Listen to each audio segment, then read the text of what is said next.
Ya, inilah deretan informasi terpopuler di situs cnbcindonesia.com yang menjadi sorotan pasar keuangan dalam Hot News bersama saya, Safira Wardoyo. Kita ke informasi yang pertama. Abdullah Hamud mempertahankan jabatannya sebagai wali kota Dearborn, Michigan, Amerika Serikat setelah unggul telak dalam pemilihan ulang. Dengan perolehan 93% TPS melaporkan hasil, Hamud meraih 73% suara. Ia jauh mengungguli penantangnya, Nagy Al-Mudegi, yang hanya memperoleh 25%.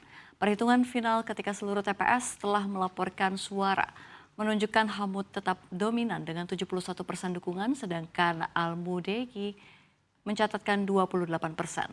Hamud yang berisikan 30 tahun atau kita lihat adalah putra imigran Lebanon yang mencatat sejarah sebagai wali kota keturunan Arab pertama di Dearborn. Kota tersebut memang dikenal memiliki populasi besar warga keturunan Timur Tengah. Pada 2021, politisi Partai Demokrat itu juga menorehkan sejarah nasional sebagai wali kota muslim pertama di Amerika Serikat setelah kemenangannya pada 2 November 2021. Hamud menempuh pendidikan di Sekolah Umum Dearborn sebelum melanjutkan studi dan meraih gelar sarjana biologi serta gelar magister kesehatan masyarakat dan administrasi bisnis dari Universitas Michigan. Sebelum menjabat wali kota, ia pernah menjadi anggota Dewan Perwakilan Daerah untuk Distrik 15. Associated Press melaporkan kedua orang tuanya bermigrasi dari Lebanon ke Amerika Serikat. Ayahnya bekerja sebagai sopir truk sementara ibunya menjalankan usaha kecil. Informasi dari Universitas Michigan juga menyebut bahwa Hamud merupakan keturunan Arab Amerika pertama yang memegang posisi tersebut. Laporan The National News menyebutkan bahwa Hamud adalah anak kedua dari 5 bersaudara. Ia kini telah berkeluarga dan menikah dengan Fatima Beidun.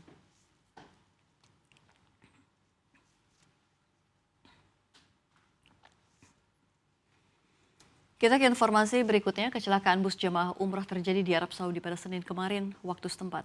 Sekitar 45 orang tewas dalam peristiwa tersebut.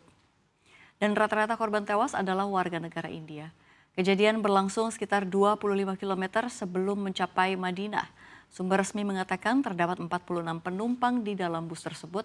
Hanya 1 penumpang berhasil selamat dan sedang menjalani perawatan. Tragedi ini terjadi saat bus umroh itu bertabrakan dengan sebuah truk tangki dan bus dilaporkan langsung terbakar. Perdana Menteri India Narendra Modi mengungkap sangat berduka atas kecelakaan di Madinah yang melibatkan warga negara India.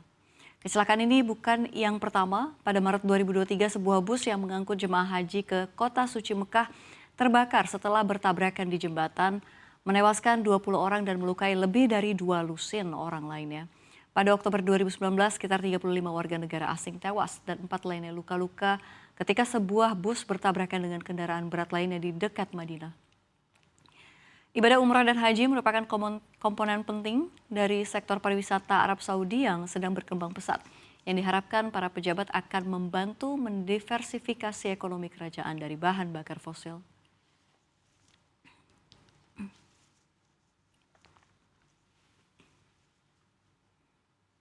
Kita ke informasi berikutnya, ketegangan di perbatasan Suriah-Israel kembali memuncak setelah 5 kendaraan militer Israel dilaporkan menembus sebuah desa di wilayah pedesaan Quneitra pada Minggu 16 November kemarin dalam salah satu pelanggaran terbaru terhadap kedaulatan Suriah.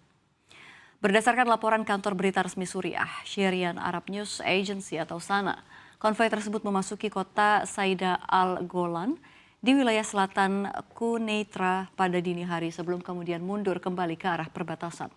Insiden itu bukan satu-satunya karena pasukan Israel juga disebut melakukan penggerebekan di pinggiran desa Maria yang berada di sebelah barat Provinsi Dara. Sana menyebut serangkaian infiltrasi dalam beberapa waktu terakhir telah menimbulkan keresahan di daerah perbatasan tersebut.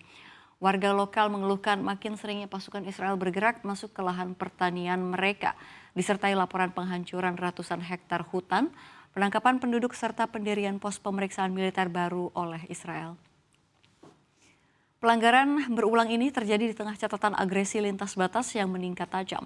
Data pemerintah Suriah menunjukkan bahwa sejak Desember 2024, militer Israel telah melakukan lebih dari 1.000 serangan udara dan lebih dari 400 serangan lintas batas ke provinsi-provinsi selatan negara tersebut. Situasi makin kompleks setelah kejatuhan rezim Bashar al-Assad pada akhir 2024 yang membuka ruang bagi Israel untuk memperluas kontrolnya di daratan tinggi Golan. Israel disebut menduduki zona penyangga demilitarisasi, wilayah yang seharusnya netral berdasarkan perjanjian pemisahan pasukan tahun 1974 antara kedua negara.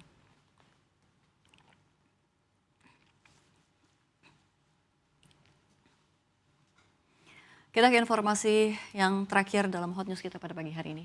Pemerintah Bangladesh meminta India untuk melakukan ekstradisi kepada mantan Perdana Menteri Sheikh Hasina pada Senin 17 November 2025 setelah beberapa jam divonis hukuman mati akibat kekerasan manusia. Hal itu disampaikan oleh Kementerian Luar Negeri Bangladesh dalam sebuah pernyataan dalam pengadilan di Dhaka. Hasina dan mantan Menteri Dalam Negeri Asaduzzaman Khan Kamal divonis dengan hukuman mati secara in absentia. Mereka dinyatakan bersalah atas kejahatan manusia soal insiden mematikan kepada pemberontakan yang dipimpin mahasiswa tahun lalu. Keberadaan mantan menteri itu tidak diketahui, tetapi Bangladesh mengatakan ia juga berada di India. Sementara itu, Kementerian Luar Negeri India mengatakan pihaknya mencatat putusan terhadap Hasina dan mengatakan bahwa India tetap berkomitmen pada kepentingan terbaik rakyat Bangladesh, termasuk perdamaian, demokrasi, inklusi, dan stabilitas.